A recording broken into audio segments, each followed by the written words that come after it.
కీర్తనకారుడు దావీదు ఈ 57వ కీర్తనలో మొదటి వచనములో, నన్ను కరుణింపుము దేవా, నన్ను కరుణింపుము, నేను నీ శరణు జొచ్చి ఉన్నాను. ఈ ఆపదలు తొలగిపోవు వరకు నీ రెక్కల నీడను శరణు జొచ్చి ఉన్నాను. భక్తుని యొక్క ప్రార్థన, భక్తుని యొక్క విజ్ఞాపన, భక్తుని యొక్క మనవి. దేవా, నన్ను కరుణించుము, నన్ను కరుణించుము. ఎందుకు కరుణించాలి అని అంటే, ఆపదలు ఉన్నాయి. ఈ ఆపదలు తొలగిపోవు వరకు అనే మాట మనం చూస్తా ఉన్నాం. ఈ ఆపదలు తొలగిపోవు వరకు నీ రెక్కల నీడను నేను శరణు జొచ్చి ఉన్నాను అంటున్నాడు. దేవుని యొక్క కరుణ కొరకు భక్తుడు ప్రార్థన చేస్తున్నట్లుగా మనం చూస్తూ ఉంటాం. ఆపదలు ఉండడానికి గల కారణం ఏంటి అని అంటే, ఆ పైన చక్కగా వ్రాయబడ్డది. ఏ సందర్భంలో ఈ కీర్తన వ్రాయబడ్డాదో వ్రాస్తా ఉన్నాడు. గుహలో దావీదు సౌలు వద్ద నుండి పారిపోయినప్పుడు అతడు రచించినది అనే మాట మనం చూస్తూ ఉన్నాం. సౌలు వద్ద నుండి గుహలో నుండి పారిపోయాడట. ఏ గుహ? అబ్దుల్లాము గుహ. ఆ గుహలో దావీదు ఆల్రెడీ ముందు నుండే ఉన్నాడు. దావీదుకు అదే సౌలుకు భయపడి అదే ప్రాంతంలోనికి సౌలు వచ్చాడు. సమూయేలు మొదటి గ్రంథంలో 24వ అధ్యాయం మొదటి వచనం చదువుదామండి. 24వ అధ్యాయము మొదటి వచనం నుండి 3వ వచనం వరకు మనం చదివినట్లయితే,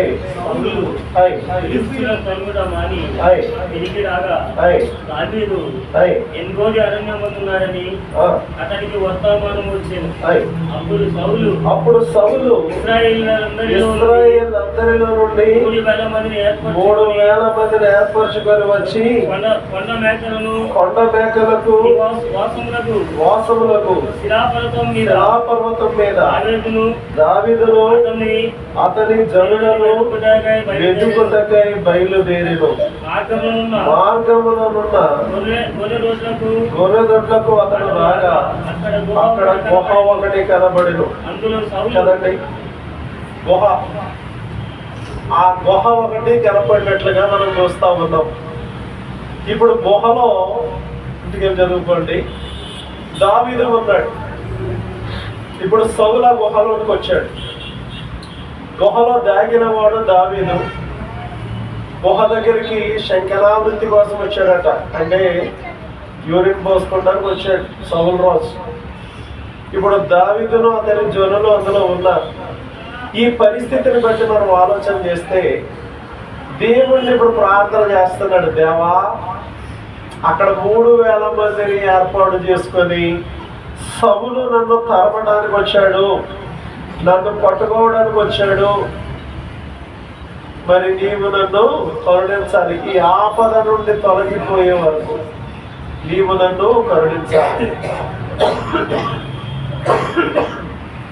అని దేవుణ్ణి బ్రతిమిలాడుతున్నట్లుగా మనం చూస్తా ఉన్నాం.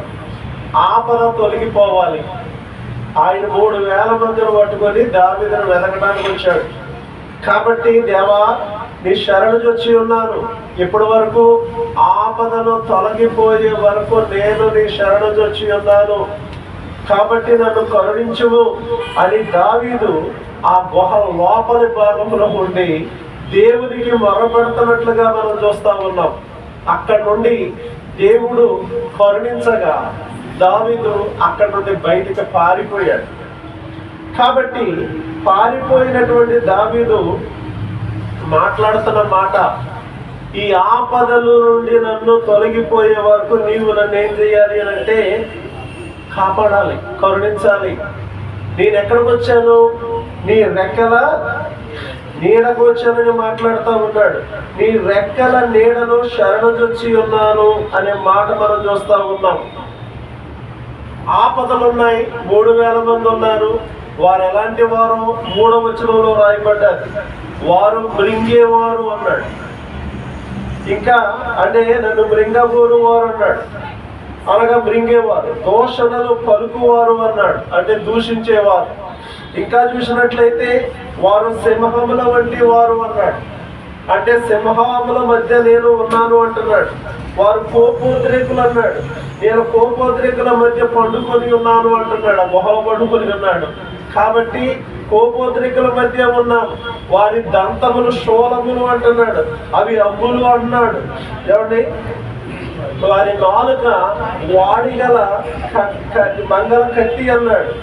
ఇప్పుడు నా ప్రాణము కృంగి ఉన్నది. అక్కడ మనం చూస్తా ఉన్నాం. వారు ఎలాంటి వారు చెప్తా ఉన్నాడు?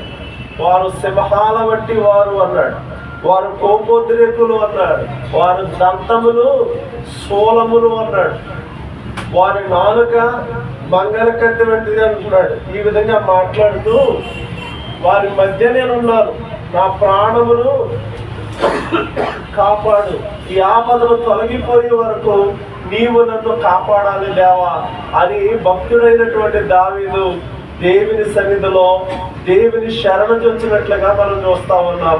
దేవుని సన్నిధిలో దేవుని యొక్క సహాయము కొరకు ఎదురు చూస్తా ఉన్నాడు. ఆయన అంటున్నాడు చూడండి, నీ రెక్కల నీడను శరణు చొచ్చి ఉన్నాను. శత్రువులు ఎలాంటి వారు చెప్పాడు? మృంగేవారు అన్నాడు, కోపోద్రేకులు అన్నాడు, సింహాల వంటి వారు అన్నాడు, వారి దంతములు శూలములు అన్నాడు.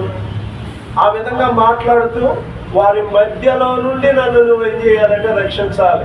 నేను వారి మధ్య పడుకొని ఉన్నాను, గుహలో ఉన్నాను కనుక అక్కడ నుండి నేను తప్పింపబడాలి అని దేవునికి ప్రార్థన చేస్తా ఉన్నాను. నీ రెక్కల నీడలో దేవాలను కరుణించుము. ఇప్పుడు దావీదు యొక్క ఆశ్రయం ఏది అని అంటే దేవుడే. దేవుని రెక్కల నీడలో దావీదు ఏమయ్యాడు అని అంటే శరణుజొచ్చి ఉన్నాడు. ఎందుకు శరణుజొచ్చి ఉన్నాడు? అక్కడే వ్రాయబడ్డది, ఆపదలు తొలగిపోయే వరకు అన్నాడు. అంటే ఆపదలు ఉన్నాయి కనుక దేవుని యొక్క రెక్కల నీడను శరణుజొచ్చిన దావీదు. ముందు మనకు ఆపదలు వచ్చినప్పుడు మనం ఏం చేయాలి? ఇక్కడ ఎందుకు రాయబడ్డాయి? యుగాంతమందున్న మనకి బుద్ధి కలుగుటకై ఈ మాటలు వ్రాయబడి ఉన్నవి అని కొరింథీయులకు రాసిన పత్రికలు మనం చదువుతాం. కాబట్టి దావీదు ప్రార్థన చేశాడు. ఎందుకు చేశాడు? ఆపదలు ఉన్నాయి కనుక చేశాడు. అలాగని ఆపదలు వచ్చినప్పుడే ప్రార్థన చేయమని నేను అంటలా. ప్రార్థన నిత్యము చేయాలి. అయితే ఆపదలు వచ్చినప్పుడు మరి విశేషంగా చేయాలి. ఆపదలు వచ్చినాయి కనుక ఈ ఆపదల తొలగిపోయే వరకు నేను నీ రెక్కల శరణు చొచ్చి ఉన్నాను అని భక్తుడైన దావీదు దేవుని శరణు చొచ్చినట్లుగా మాట్లాడుతూ ఉన్నాడు. చూడండి, ఈ ఆపదలు తొలగిపోయే వరకు నేను నీ రెక్కల నీడను శరణు చొచ్చి ఉన్నానని మాట్లాడుతూ ఉన్నాడు. ఆయన రెక్కలు ఏం చేస్తాయి? ఎందుకు ఆయన రెక్కల క్రిందకు వచ్చాడు? ఆ రెక్కలు అనగా ఆయన చేతులు. ఆయన బాహువు కిందకి వచ్చాడు అని అంటే కీర్తన గ్రంథంలో ఆయన రెక్కలు ఏం చేస్తాయో చెప్తూ ఉన్నాడు. 91వ కీర్తన, కీర్తన గ్రంథంలో 91వ కీర్తన 4వ వచనం, ఆయన తన రెక్కలతో నిన్ను కప్పును, ఆయన రెక్కల క్రింద నీకు ఆశ్రయము కలుగును. నీ రెక్కల క్రింద నేను శరణుజొచ్చి ఉన్నాను అన్నాడు దావీదు. ఆపదలు వచ్చాయి ప్రభువా, అవి తొలగిపోయే వరకు నీ రెక్కల క్రింద నేను శరణుజొచ్చి ఉన్నాను అన్నాడు. ఇప్పుడు రెక్కల క్రింద ఏముంది అని అంటే ఆశ్రయం ఉంది కదా. మనం చదువుకున్నాం, మీరు రవి గారు చదివారు. ఏమన్నాడు? 91వ కీర్తన 4వ వచనంలో ఆయన రెక్కలు నిన్ను కప్పును. రెక్కలు కప్పుతాయట. కోడి తన పిల్లల్ని ఎలా కప్పుతుందో ఆపదలు వచ్చినప్పుడు, గ్రద్ద వచ్చినా కాకొచ్చినా ఏదైనా ఆపద వచ్చినప్పుడు కోడి పెట్ట తన పిల్లల్ని, చిన్న చిన్న పిల్లల్ని చక్కగా కప్పెడుతుంది రెక్కల్లో. ఆ విధంగా దేవుని రెక్కలు విశ్వాసులైన మనలను కప్పేవిగా ఉన్నాయి. అదే సమయంలో ఆయన రెక్కలు మనకేం చేస్తాయనంటే ఆశ్రయం కలుగజేస్తాయి. ఎవరి నుండి అనంటే శత్రువుల నుండి. కోడి పిల్లలకు శత్రువుల నుండి రక్షించడానికి కోడి పెట్ట రెక్కలు ఎలా కప్పుతుందో అదేవిధంగా మనల్ని కూడా శత్రుబారి నుండి తప్పించడానికి దేవుడు తన రెక్కలను మనకు ఆశ్రయముగా ఉంచాడు. దేవుడు ఆశ్రయముగా తన రెక్కలు పెట్టాడు కనుక ఆ రెక్కల క్రింద మనకు పాపుదల భద్రత ఉంది. రెక్కల క్రింద మనకేముంది? భద్రత ఉంది.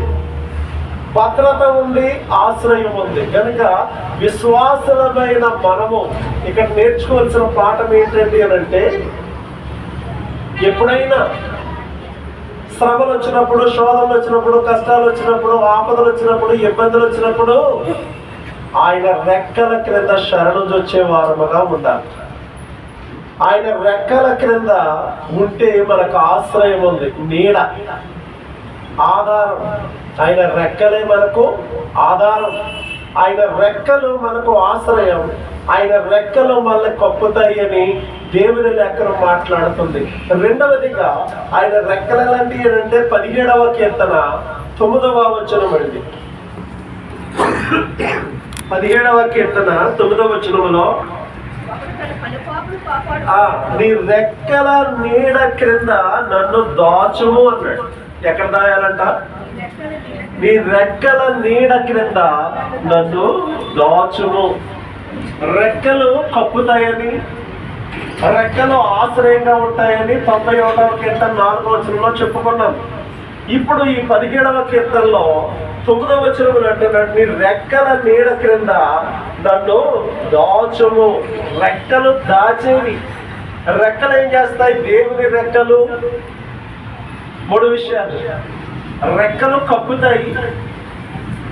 ఆపదలు తొలగిపోయే వరకు మనల్ని ఆయన తన రెక్కల క్రింద కప్పుతాడు. అదే సమయంలో ఆపదలు తొలగిపోయే వరకు ఆయన రెక్కలు మనకు ఆశ్రయముగా ఉంటాయి. మూడవది, ఆయన రెక్కలు దాచేవి. మనల్ని ఏం చేస్తాయి? కొన్నిసార్లు దాగలేము. ఆ కాలంలో వైరస్లు వచ్చినాయి, కరోనా కాలం. దేవుడు మన సంఘస్థను అందరినీ దాచాడు. ఎవరు కూడా చనిపోలేదండి బాబు ఆ టైంలో. అన్ని సంఘాల్లో చాలా చోట్ల చూశాను నేను. కాపర్లే చనిపోయారు, ముంబైలో కూడా. కనుక వీళ్ళ ఆలోచన చేయండి. ఆయన ఏం చేశాడు అని అంటే మనం దాచాడు. మనల్ని ఆశ్రయముగా ఉండి కప్పెట్టాడు. ఆయన రెక్కలతో మనల్ని కప్పెట్టాడు. అదొక ఆపద. విశ్వాస యాత్రలో మనకు కొన్ని ఆపదలు వస్తాయి, కొన్ని కష్టాలు వస్తాయి. విశ్వాసులకే ఆపదలు, విశ్వాసులకే కష్టాలు, విశ్వాసులకే రోగాలు. ఎందుకంటే ఈ లోకము విశ్వాసుల లోకము కాదు. ఈ లోకము లోకస్తులది, అన్యులది. మనకి ఒక లోకం ఉంది, ఒక రాజ్యం ఉంది. అది పరలోకం. అది పరలోక రాజ్యం కదండి. మనకు ఒక లోకం ఉంది, ఆ లోకం పరలోకం. మనకు రాజ్యం ఉంది, అది పరలోక రాజ్యం. ఈ లోకము, ఈ రాజ్యము మనది కాదు. దేవుడి లోకానికి ఎందుకు పంపించాడు అని అంటే మనల్ని రక్షింపబడటానికి పంపించాడు. మానవులముగా లోకంలో జీవించాలి, రక్షణ మార్గాన్ని వెతికి తెలుసుకోవాలి, రక్షింపబడాలి. ఒకానొక దినాన్న ఆయన రాజ్యములో మనం అందరం ఉండాలి. అది ఆయన ప్రణాళిక. ఈ రాజ్యము, ఈ లోకము శాశ్వతమైనది కాదు. అశాశ్వతమైన రాజ్యం ఉంది ఒకటి, అదే ఈ లోకం. అశాశ్వతమైన కనుక శాశ్వత లోకం ఉంది ఒకటి. ఇది అశాశ్వతమైనది, ఎప్పుడో ఏంటో తెలీదు కదా. చక్కగా పాడేవారు మొరాల మీద గారు. చక్కగా ఈ క్రిస్మస్లు జనవరిలో వస్తే ఆవిడ తప్పకుండా జ్ఞాపకం వస్తారు. కొత్త కొత్త పాటలు నేర్చుకుని ఆ వాయిస్ రాలేదు ఇంకా మన చర్చిలో ఉన్న పిల్లలకి ఎవరికి కూడా. అంటే అంత బాగా పాడేవారు. చెప్పలేము, ఈ లోకము మనది కాదు. వారు వెళ్ళిపోయారు ఎక్కడికి? చేరవలసిన గమ్యస్థానానికి దేవుడు పిలుచుకున్నాడు, వెళ్ళిపోయారు. అంటే లోకము శాశ్వతమైనది కాదు. నిన్నటి దినమే ఆమె లోకయాత్ర ముగించిన దినం. ఆనాడు క్రిస్మస్కి చక్కగా ఉంది, అందరితో మాట్లాడింది, సంతోషంగా ఉంది. ఆ తర్వాత జనవరికి కూడా పర్వాలా, బాగానే ఉంది. కానీ వితిన్ 2 daysలో ఆవిడ కనుక ప్రియులను ఎందుకు చెప్తా ఉన్నామంటే లోకం శాశ్వతమైనది కాదు. బలంగా ఉన్నాం, అందంగా ఉన్నాం, ధనము కలిగి ఉన్నాం, బలము కలిగి ఏమేమో కలిగి ఉంటాం. కానీ ఎప్పుడు పిలుస్తాడో తెలియదు. ఏదో రూపాన ఏదో ఇచ్చి పిలుస్తాడు. ఏదో బలహీనత ఇచ్చి పిలుస్తాడు. ఆ బలహీనతలు మనము వెళ్ళిపోవలసిందే. కాబట్టి ప్రియులారా, ఇది శాశ్వతమైన రాజ్యము కాదు, శాశ్వతమైన లోకము కాదు. కానీ శాశ్వతమైన రాజ్యం ఉంది, శాశ్వతమైన లోకం ఉంది. అది పరలోక రాజ్యము, పరలోకము అనే లోకము. కనుక ఆ లోకము కొరకే ప్రభు మనందరూ సిద్ధపరుస్తున్నాడు. ఆయన భూలోకములోకి వచ్చిన తర్వాత మొట్టమొదటి సువార్త ఏదండి? యేసు ప్రభు వారు మొట్టమొదట ప్రసంగం ఏంటో తెలుసా? పరలోక రాజ్యము సమీపించి ఉన్నది, మారు మనసు పొందుడి. మత్తయి సువార్త 4వ అధ్యాయంలో 1వ వచనం బాప్తిసం అయిపోయింది. ఆయన బాప్తిసం పొందేశాడు, అరణ్యానికి కొనుకోబడ్డాడు, అక్కడ శాతాను చేత శోధింపబడ్డాడు, తర్వాత విడిపించబడ్డాడు దేవుని చేత. ఆ తర్వాత 17వ వచనం వచ్చేటప్పుడు సువార్తకు వచ్చాడు. 17వ వచనంలో ఏమంటున్నాడు? పరలోక రాజ్యము సమీపించి ఉన్నది కదా, మారు మనసు పొందడి. కాబట్టి ఆయన యొక్క గోల్ ఏంటండి అని అంటే ప్రతి మానవుడు ఆయన రాజ్యంలో ఉండాలి. సువార్త ప్రకటించబడుతుంది, సువార్త వింటా ఉన్నాం, అయితే రక్షించబడుతున్నామా లేదా? ఎవరిని ఆయన ఆశ్రయముగా ఉంటాడు, ఎవరిని ఆయన రక్షిస్తాడు, ఎవరిని ఆయన రెక్కలు కప్పుతాయి అని ఆలోచన చేస్తే రక్షింపబడిన వారిని మాత్రమే ఆయన రెక్కలు కప్పుతాయి. రక్షించబడిన వారికి మాత్రమే ఆయన ఆశ్రయం. రక్షింపబడని వారు రక్షింపబడాలి, రక్షింపబడి ప్రార్థన చేయాలి. దేవుడు పాపుల మనవి ఆలకించడు. అంటే రక్షింపబడని వారి ప్రార్థన ఆలకించడు. ఆలకించినప్పుడు ఎలా కప్పెడతాడు? ఆయన మాటే విండు. ప్రార్థన అంటే మన మాట ఆయన విండు. పాపుల మనవి ఆయన ఆలకించడు అన్నాడు. పాపుల మనవి ఆయన ఆలకించినప్పుడు పాపులను ఎలా కప్పెడతాడు ఆయన రెక్కల క్రింద? కనుక ఫస్ట్ మనం చేయవలసింది ఏంటి అని అంటే రక్షింపబడాలి. రక్షింపబడిన తరువాత ఆయనను మనము దేవుడుగా కలిగి ఉండాలి. యెహోవా తమకు దేవుడుగా కలిగిన జనులు ధన్యులు అన్నాడు. ఎందుకు ధన్యులు? ఆపదలు వచ్చినప్పుడు ఆయన వారికి ఆశ్రయముగా ఉంటాడు. అందుకే దావీదు అంటాడు, ఈ ఆపదలు తొలగిపోవు వరకు నీ రెక్కల నీడను నేను శరణుజొచ్చి ఉన్నాను. ఆయన రెక్కలు ఏమి కలుగు చేస్తాయి అంటే రెక్కలు కప్పుతాయి అన్నాడు. రెక్కలు ఆశ్రయముగా ఉంటాయి అంటున్నాడు. రెక్కలు దాస్తాయి అని మాట్లాడుతున్నాడు. కనుక దావీదు దేవుని రెక్కల క్రిందకు వచ్చాడు. ఇంకేం చేస్తాయి రెక్కలు? రూతు గ్రంథంలో 2వ అధ్యాయం 12వ వచనం అండి. రూతు గ్రంథం 2వ అధ్యాయము 12వ వచనం. రూతు గ్రంథం 2వ అధ్యాయము 12వ వచనములో ఇశ్రాయేలు దేవుడిని యెహోవా రెక్కల క్రింద సురక్షితముగా ఉండునట్లు నీవు వచ్చితివి. ఆయన రెక్కలు సురక్షితముగా ఉంచుతాయి. గమనించాలి. ఎందుకు ఆయన రెక్కల క్రిందకు దావీదు వెళ్తా ఉన్నాడు? ఎందుకు ఆయన రెక్కల నీడను శరణుజొచ్చి ఉన్నాడు? ఆయన రెక్కలు ఏం చేస్తాయట? సురక్షితంగా ఉంచుతాయట. ఆయన చేతులు లేక ఆయన రెక్కలు లేక ఆయన బాహువులు ఏం చేస్తాయి అంటే సురక్షితంగా ఉంచుతాయి. విషయాలు మనం ధ్యానం చేస్తా ఉన్నాం. ఎందుకండి దావీదు ఆయన రెక్కల క్రిందకి వెళ్తా ఉన్నాడు అని అంటే, రెక్కలు అనగా దేవుని రెక్కలు మనలను కాస్తాయి, అంటే కాపుదల, భద్రత, కప్పుతాయి అన్నాడు. రెండవది ఆశ్రయముగా ఉంటాయి అన్నాడు. మూడవది దాస్తాయి అంటున్నాడు. నాలుగవది ఆయన రెక్కల క్రింద ఏముంది అని అంటే సురక్షితము ఉన్నది అని మాట్లాడుతూ ఉన్నాడు. ఆయన రెక్కల క్రింద సురక్షితముగా ఉంటాడట కదా. ఆయన రెక్కలు కప్పుతాయి, ఆయన రెక్కలు ఆశ్రయముగా ఉంటాయి, ఆయన రెక్కలు దాస్తాయి, ఆయన రెక్కలు సురక్షితముగా ఉంచుతాయి. ఇంకేంటి ఆయన రెక్కల వల్ల ఉపయోగం? ఆయన రెక్కలు ఆరోగ్యము కలుగజేస్తాయి. మలాకీ గ్రంథం 4వ అధ్యాయము 2వ వచనం అండి. మలాకీ గ్రంథములో 4వ అధ్యాయము 2వ వచనం చదువుదామండి. ఏమన్నాడు? మత్తయి వార్త కంటే ముందు ఉంటుంది అంతే, ఏమో ఎక్కడ ఉంటాను కదా.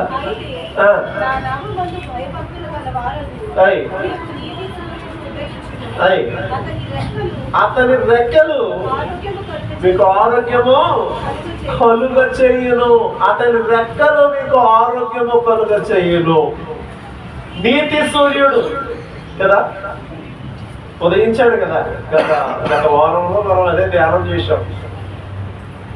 రక్షకుడు లేక వెలుగు, నీతి సూర్యుడు వెలుగు ఉదయించాడు, పుట్టాడు. ఆయన రెక్కల కింద మీకు ఆరోగ్యం ఉంది. ఆయన రెక్కలు కప్పుతాయి, ఆయన రెక్కలు ఆశ్రయముగా ఉంటాయి, ఆయన రెక్కలు దాస్తాయి. ఇంకేమన్నాడు? ఆయన రెక్కలు ఆరోగ్యము కలుగజేస్తాయని మాట్లాడుతూ ఉన్నాడు. కనుక ఆయన రెక్కలు సురక్షితముగాను ఉంచుతాయి, ఆయన రెక్కల ఆరోగ్యము కూడా కలుగజేస్తాయి. అందుకే 63వ కీర్తనలో దావీదు ఒక మాట అంటాడు. 63వ కీర్తన 7వ వచనం అండి. 63వ కీర్తన 7వ వచనంలో, నీ రెక్కల చాటున చొచ్చి ఉత్సాహధ్వని చేసేదను. నీ రెక్కల చాటున చొచ్చి ఉత్సాహధ్వని. ఏమండి, మనకు ఆరోగ్యం ఉందనుకోండి, ఏం చేస్తాం? ఉత్సాహధ్వని అంటే సంతోషంగా ఉంటాం. అదే సమయంలో మనం సురక్షితంగా ఉన్నామనుకోండి, మనం ఏం చేస్తాం? ఉత్సాహ గానాలు చేస్తాం, సంతోషంగా ఉంటాం. ఉత్సాహధ్వని అంటే సంతోషంగా ఉంటాం. మళ్ళీ ఆశ్రయముగా ఎవరైనా ఉన్నారనుకోండి, వాళ్ళని బట్టి మనం ఎలా ఉంటాం? సంతోషంగా. నాకు ఏదొచ్చినా ఆయన ఉన్నాడులేండి అన్నట్టుగా సంతోషంగా ఉంటాం. మళ్ళీ కప్పేవారు ఉన్నారనుకోండి, మనం ఇంకెంత సంతోషంగా ఉంటాం. ఆయన రెక్కలు అలాంటివి మనం చెప్పుకున్నాం. ఆయన రెక్కలు ఆరోగ్యము కలుగు చేసేవి, ఆయన రెక్కలు సురక్షితముగా ఉంచేవి, ఆయన రెక్కలు దాచేవి, ఆయన రెక్కలు కప్పేవి, ఆయన రెక్కలు ఆశ్రయముగా ఉండేవి. కనుక నేను నీ రెక్కల చాటున చొచ్చి ఉత్సాహధ్వని చేసేదని అంటున్నాడు. కాబట్టి ప్రియులారా, ఆయన రెక్కల ఆశ్రయానికి మనం రావాలి. ఏదో లేండి దావీదు కీర్తనలేండి అంటే కుదరదు. ఆయన రెక్కల క్రిందకు మనం రావాలి. విశ్వాసంగా ఈ లోకయాత్ర నడుస్తూ ఉండగా, చేస్తూ ఉండగా, ఒక స్టూడెంట్గా ఉన్నావా, నీకు కొన్ని ఆపదలు ఉన్నాయి. ఎగ్జామ్స్ వస్తాయి, అది పెద్ద ఆపద. కాబట్టి ఒక ఉద్యోగస్తులుగా ఉన్నావా, నీకు పెద్ద ఆపదలు. దాంట్లో ఎన్ని సమస్యలో, ఏదో జీతం వచ్చేస్తుంది అనుకుంటాం, కానీ ఎంత టెన్షన్స్, ప్రయాణాల్లో ఎంత టెన్షన్స్, పెద్దవాళ్ళుగా ఉన్నాం ఎన్ని టెన్షన్స్. ప్రతిదీ ఆపదే కదా. ఆపద తొలగిపోయే వరకు మనం ఎక్కడ ఉండాలి? ఆయన రెక్కల నీడను శరణుజొచ్చే వారముగా ఉండాలి. అంటే ఆయనను ప్రార్థించే వాళ్ళంగా ఉండాలి. ఆయనకు మనము మనవి చేసుకునే వాళ్ళముగా ఉండాలి. ఆయనలోనే ఉండాలి. ఆయన రెక్కల క్రిందే మనం ఉండాలి. దావీదు ఈ ఆపదలు తొలగిపోయే వరకు అన్నాడు. ఈ ఆపదలు తొలగిపోయే వరకు నేను నీ శరణు చొచ్చుచున్నాను, నీ రెక్కల నీడను శరణు చొచ్చి ఉన్నాను అని మాట్లాడుతూ ఉన్నాడు. కనుక విశ్వాసులమైన మనము ఆయన శరణు చొచ్చే వారంగా ఉండాలి. రెండవదిగా 57వ కీర్తనలో 2వ వచనం, మహోన్నతుడైన దేవునికి నా కార్యము సఫలము చేయు దేవునికి నేను మొర్ర పెట్టుచున్నాను కదా. మహోన్నతుడైన దేవునికి, నా కార్యము సఫలము చేయు దేవునికి నేను మొర్ర పెట్టుచున్నాను. మన దేవుడు మహోన్నతుడు. గత వారం చెప్పుకున్నాం ఆయన ఎలాంటి వాడు, మహోన్నతుడు. యెషయా గ్రంథం 57:15లో మహాగణుడును మహోన్నతుడును అన్నాడు కదా. పరిశుద్ధుడును నిత్య నివాసి అన్నాడు. ఎలాగ సెలవిచ్చుచున్నాడు, నేను మహోన్నతమైన స్థలములలో నివసించువాడును, అయినను వినయము గల వారి మధ్యను దీన మనస్సు గలవారి మధ్యను నివాసము చేయుచున్నాను అన్నాడు కదండి. యెషయా గ్రంథం 57:15 వచనంలో మనం చదువుతాం, మహోన్నతుడును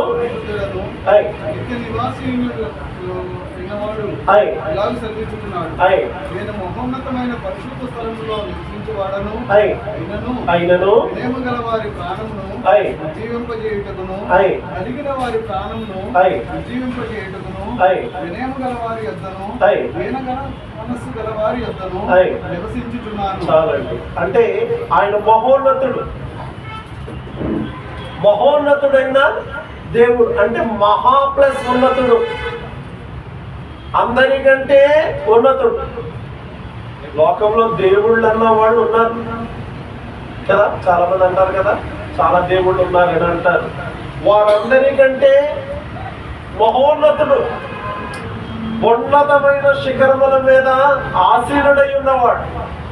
ఆయనే అంటున్నాడు కదా, నేను మహాగణుడను మహోన్నతుడను పరిశుద్ధుడను నిత్య నివాసిని, మహోన్నతమైన పరిశుద్ధ స్థలములలో నివసించేవాడను అని ఆయనే చెప్తున్నాడు. అయినను వినయము గల వారి ప్రాణమును ఉజ్జీవింపచేయుటకును, దీన మనస్సు గల వారి ప్రాణమును ఉజ్జీవింపచేయుటకును వారి యొద్ద నేను, వారి మధ్య నేను నివాసము చేయుచున్నాను అన్నాడు. కనుక మహోన్నతుడు. దావీదు ఎవరికి ప్రార్థన చేస్తున్నాడు? 57వ కీర్తనలో 2వ వచనంలో మహోన్నతుడైన దేవునికి. మనం ఎవరికి ప్రార్థన చేయాలి? మనము ప్రార్థన చేసే దేవుడు ఎలాంటి వాడో ముందు మనం అది నేర్చుకోవాలి, అప్పుడు ప్రార్థన చెయ్యాలి. ఏమండి, ముందు మన దేవుడు ఎలాంటి వాడు అనేది ఫస్ట్ మనం నేర్చుకోవాలి. అది ఎప్పుడైతే మనం నేర్చుకున్నామో, అమ్మో ఆయన మహోన్నతుడట, లేక మహాగణుడట, ఆయన పరిశుద్ధుడట, ఆయన నిత్య నివాసి అంటే ఎల్లప్పుడూ జీవించేవాడట, ఈ విషయాలు ముందు మనం తెలుసుకునే వాళ్ళంగా ఉండాలి. అప్పుడు మనకు ఆపదలు వచ్చినప్పుడు, దేవా నువ్వు మహోన్నతుడన్నావు, దేవా వినయము గల వారిని ఉజ్జీవింపజేస్తానన్నావు, దీన మనసు గల వారిని ఉజ్జీవింపజేస్తానన్నావు, వారి ప్రాణాన్ని ఉజ్జీవింపజేస్తానన్నావు. ఇదిగో నేను బాగానే ఉన్నాను, పరిస్థితులన్నీ బాగానే ఇబ్బందులకరంగానే ఉన్నాయి, అయితే నేను ఎలాంటి వాడినో నీకు తెలుసు కదా, వినయము గలవాడని, దీన మనసు గలవాడని, నా ప్రార్థన ఆలకించవా అని అడగటానికి ఆయన ఎలాంటి వాడో ముందు మనకి తెలిసి ఉండాలి. వచ్చి కదండి పరిశుద్ధులు పరిశుద్ధులు పరిశుద్ధులు అంటే ప్రార్థన స్టార్ట్ చేసే కంటే, మహోన్నతుడిని ప్రార్థన ప్రారంభించే కంటే ఆయన ఎలాంటి వాడో ముందు మనం తెలుసుకోవాలి. దావీదు అదే అంటున్నాడు, మహోన్నతునికి కదా. ఆయన ఏమంటున్నాడు? ఎలాంటి ప్రార్థన? మహోన్నతుడైన దేవునికి అన్నాడు. ఆయన మహోన్నతుడైన దేవుడు. రెండవది కార్యము సఫలము చేసే దేవుడు. లోకంలో అనేకమైన దేవుళ్ళు ఉన్నారు, కానీ ఈ దేవుడు మహోన్నతుడు. ఈ దేవుడు కార్యములు సఫలము చేయు దేవుడు. బైబిల్లో చాలా మందికి చాలా కార్యాలు, ఉద్దేశాలు సఫలపరిచాడండి కదా. ఎలియాజరు వెళ్ళిన కార్యము సఫలపరిచాడా లేదా? నాకు ఎవరైతే కడవతో నీళ్ళొట్టుకుని వేస్తారో వారిని దేవుడు నాకు నా యజమానుడి యొక్క కోడలుగా చేసుకుంటాడని ముందు అనుకుంటే బయలుదేరాడు. దేవుడు ఆ కార్యం సఫలం చేశాడా లేదండి? రెబెకా చూపించాడా లేదా? చూపించాడు. కార్యము సఫలము చేసే దేవుడు. నెహెమ్యా గోడ కడతా ఉన్నాడు. అవతల టోబియా సన్బల్లట్లు ఉన్నారు. వారు చాలా ఇబ్బంది పెడతా ఉన్నారు. ఏమండి, ఒక చేతితో ఆయుధాలు ఉన్నాయి, ఒక చేతితో పనిచేస్తూ ఉన్నారు. నెహెమ్యా యొక్క మనుషులందరూ కూడా ఎజ్రా ప్రార్థన చేస్తూ ఉన్నాడు. మరి ఆ కాలంలో మరి యెరూషలేము గోడలు కట్టడానికి మరి కార్యసిద్ధి కలుగజేశాడా లేదా దేవుడు? ఎరుకో గోడలు ప్రాకారాలు చాలా ఎత్తుగా ఉన్నవి. అవి కూల్తేనే కానీ ఇశ్రాయేలు ప్రజలు దాన్ని దాటి ఎదరికి ముందుకు వెళ్ళలేరు. కాబట్టి ఆ ఎరుకో ప్రాకారాలు అడ్డవచ్చిన ప్రభువా అని ప్రార్థన చేశాడు గిద్యోను. మరి దేవుడు ఆ కార్యం సఫలం చేశాడా లేదా? చాలా కార్యాలు. ఇశ్రాయేలు ఎర్ర సముద్రం నువ్వు ఊరకయ్యే నిలబడి చూడన్నాడు దేవుడు. ఆ ప్రజలతో అలాగని చెప్పబోయే మోషే అన్నాడు. మరి కార్యం సఫలం చేయలేదా? ఎర్ర సముద్రాన్ని పాయం చేయలేదా? కనుక ఆయన కార్యము సఫలం చేసే దేవుడు. మహోన్నతుడైన దేవునికి, నా కార్యము సఫలము చేయు దేవునికి నేను మొర్ర పెట్టుచున్నాను అన్నాడు. మొర్ర పెట్టేవాడు ఎలాంటి వాడు? నమ్ముకున్నవాడు. దేవుణ్ణి నమ్ముకున్నవాడు. మొర్ర పెట్టేవాడు ఎలాంటి వాడు? 37వ కీర్తన 5వ వచనంలో ఒక మాట మనం చదువుదాం. కీర్తనల గ్రంథం 37వ కీర్తన 5వ వచనం అండి. నీ మార్గమును యెహోవాకు అప్పగించుము, నీవు ఆయనను నమ్ముకొనుము, ఆయన నీ కార్యము నెరవేర్చును కదా. ఇప్పుడు దావీదు తన యొక్క మార్గము దేవునికి అప్పగించాడా లేదా? దేవా, ఈ ఆపదలు తొలగిపోవు వరకు నీ రెక్కల నీడను శరణు చొచ్చి ఉన్నాను అన్నాడా లేదా? అంటే ఆ యొక్క సమస్య అంతా దేవునికి అప్పగించాడా లేదా? నీ మార్గము యెహోవాకు అప్పగించుము. రెండవది, నీవు ఆయనను నమ్ముకున్నాడా లేదా? 26వ కీర్తన 1వ వచనం, ఏమీ సందేహింపకుండా యెహోవా యందు నమ్మికయించాడు. ఇప్పుడు దేవుడు ఏం చేస్తా ఉన్నాడు అని అంటే ఆయన కార్యమును సఫలము చేస్తా ఉన్నాడు. కనుక ప్రియ దేవుని బిడ్డలారా, దావీదు జీవితాన్ని మనం చూసినట్లయితే దేవుని రెక్కల నీడకు వచ్చాడు. ఆపదలు తొలగిపోయే వరకు నీవు నన్ను కాపాడాలి.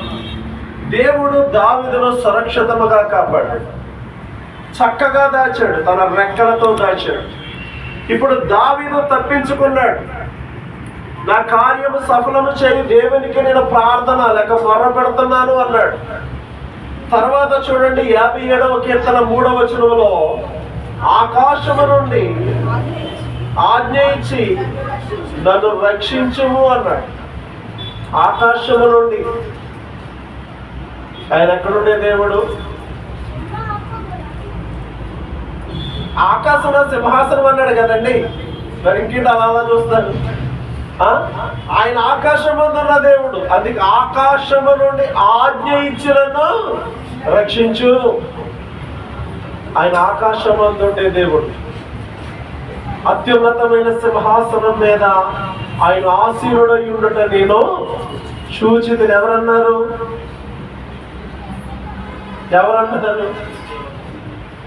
ఎవరన్నారు? అత్యున్నతమైన సింహాసనం మీద ఆయన ఆసీనుడై ఉండుట నేను చూచితిని. ఎవరన్నారు? గట్టిగా చెప్పాలి, గట్టిగా చెప్పాలి. అత్యున్నతమైన సింహాసనం మీద ఆయన ఆసీనుడై ఉండుట నేను చూచితిని. యెషయా గ్రంథం 6వ అధ్యాయం 1వ వచనంలో ఆమోజు కుమారుడైన యెషయా, ఎవరైనా దావీదు తండ్రి యెషయా వేరు, ఆమోజు కుమారుడైన యెషయా ఉజ్జియా మృతి పొందిన తరువాత అత్యున్నతమైన సింహాసనం మీద ఆయన కూర్చుండుట నేను చూచితిని అనడం లేదా? అంటే అత్యున్నత సింహాసనం ఎక్కడ? ఆకాశములో. కనుక భక్తుడు అంటాడు, ఆకాశము నుండి ఆజ్ఞ ఇచ్చి నన్ను రక్షించు. దేవుడు రక్షించాడా లేదా? దావీదును ఉన్నతమైన స్థలము నుండి చెయ్యి చాపి నీవు నా చెయ్యిని పట్టుకొంటివి. 18వ కీర్తన చూడండి, అనుమానాలు కదా. 18వ కీర్తన 16వ వచనం ఏమంటున్నాడు? ఉన్నత స్థలం నుండి చెయ్యి చాపి ఆయన నన్ను పట్టుకొనెను. అదండి, ఉన్నత స్థలం అనగా ఆకాశము నుండి ఆజ్ఞ ఇచ్చి నన్ను రక్షించాలన్నాడు కదా. ఉన్నత స్థలము నుండి ఆయన చెయ్యి చాచి నన్ను పట్టుకోలేను. చాలా మాటలు చెప్పాడు అక్కడ. కనుక పట్టుకొని ఎక్కడి నుండి తీశాడో ఆ విషయాలని చెప్తున్నాడు. కనుక ఆయన ఉన్నతమైన దేవుడు, ఉన్నత స్థలమందుండే దేవుడు. ఆ దేవునికి ప్రార్థించే వాళ్ళముగా ఉండాలి. ఆ ప్రార్థించగా ఇప్పుడు దావీదు మాట్లాడుతూ ఉన్నాడు. చూడండి ఏమంటా ఉన్నాడు అంటే, తాము వడ్డిన వలలో వారేమైపోయారట. 6వ వచనం అండి, 57వ కీర్తన 6వ వచనం.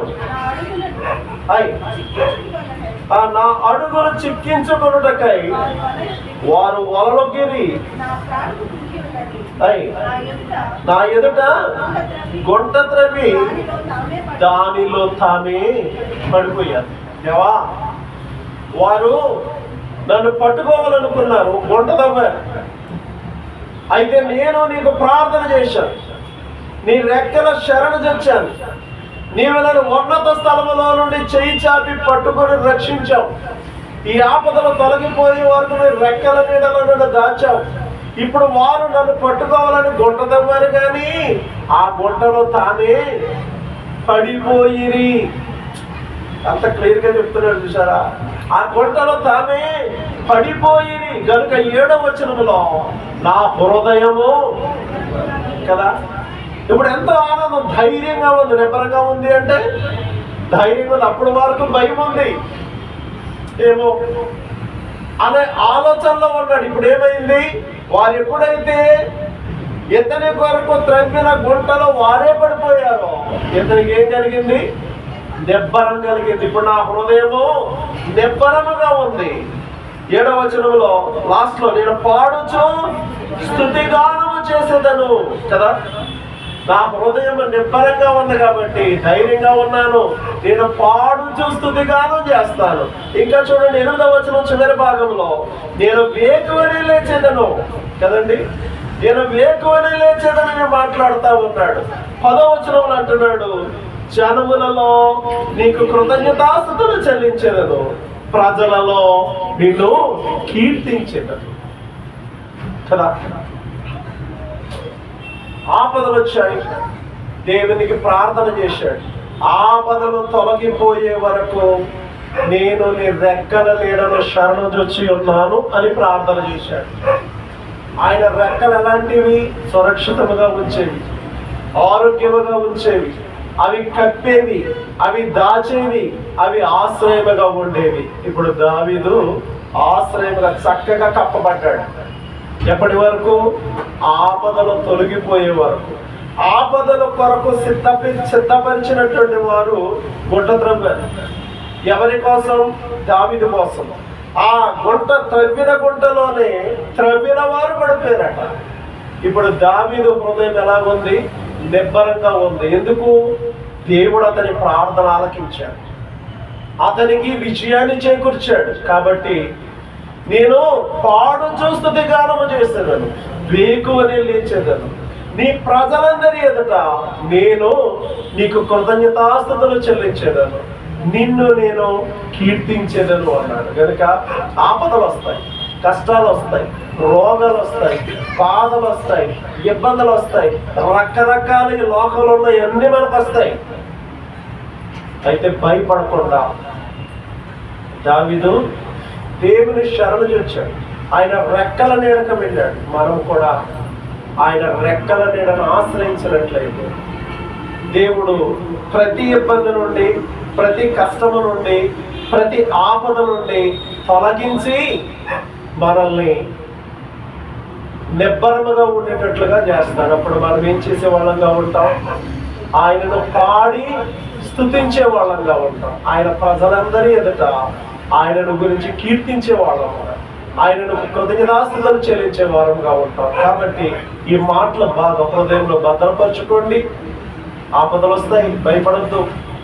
కష్టాలు వస్తాయి, భయపడవద్దు. రోగాలు వస్తాయి, భయపడవద్దు. ఆయన ఉన్నాడు. మన దేవుడు మనల్ని ఆదరించే దేవుడు. ఆయన శరణు చూస్తే తప్పకుండా దావీదును కాపాడిన దేవుడు మనల్ని కూడా కాపాడి తన కృపాతిశయమును బట్టి మనం బలపరిచి ఆరోగ్యవంతులుగాను, సమస్యల నుండి విడిపింపబడిన వారముగాను మనలను నిలవబెడతాడు. అటువంటి ధన్యత దేవుడు మనందరికీ అనుగ్రహించి కాపాడి నడిపించును గాక. ఆమె చిన్న ప్రార్థన. కృపామయుడాన్ని పొందనాలు, మీరు ఇచ్చిన వాక్య సందేశాన్ని బట్టి స్తుతిస్తా ఉన్నాం. దావీదు కూడా మాలాంటి మనుషుడే. ఈ లోకములో శ్రమలు వచ్చాయి, ఆపదలు వచ్చాయి. మీ యొక్క కరుణ కొరకు మీ రెక్కల నీడలో శరణు చూచాడు, అతన్ని భద్రపరిచాం, కాపాడాం. ఆపదలన్నీ తొలగిపోయే వరకు నీ కృపాహస్తాల్లో భద్రపరిచి ఇదిగో నేను విజయోత్సవమైన జీవితాన్ని అతనికి అనుగ్రహించగా నేను పాడి నేను స్తుతించేదనని దావీదు మాట్లాడుతున్న రీతిలో నీ బిడలమైన మేము ఈ లోకంలో ఉంటూ ఉండాలి. ఎన్నో శోధనలు, కష్టాలు, వాటన్నిటిని అధిగమించే శక్తిని మీరు మాకు అనుగ్రహించండి. దావీదు వలె నిన్ను ప్రార్థించి నీ శరణు చేసి మీ అందరూ అనేకమైన మీరు అనుభవించే వాళ్ళముగా మేము అందరం ఉండటానికి నీ కృప అనుగ్రహించండి. యేసుక్రీస్తు వారి మహిమ గల నామములో ప్రార్థన చేయుచున్నాము మా పరమ తండ్రి. ఆమేన్.